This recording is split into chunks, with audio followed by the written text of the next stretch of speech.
Hello. In this tutorial, I will show you how to add a date field in bit form.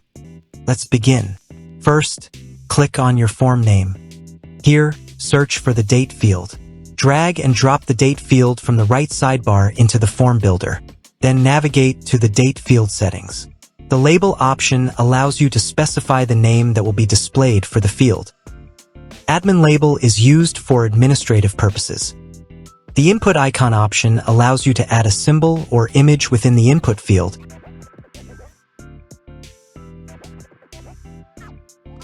This option allows you to set a default value for the form field that will automatically populate when the form is loaded on the front end. You can show or hide the default value by clicking this option.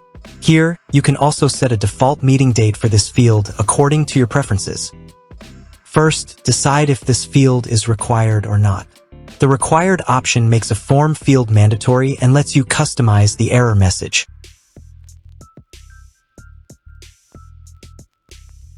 You can show or hide the asterisk symbol by clicking this option. You can also choose the position of the asterisk symbol for the required field, before and after the label, on the right or left of the field. If you enable this option, the date field will be hidden, and if you disable this option, the date field will be visible.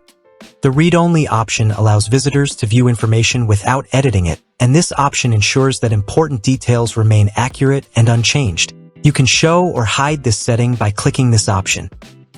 The disabled option prevents users from entering or modifying any information in the form, ensuring that the form data remains accurate and unaltered.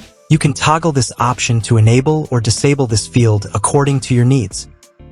The unique entry option ensures that each form entry is unique and it helps to prevent duplicates. You can also set a custom error message that will be displayed if an entry is not unique.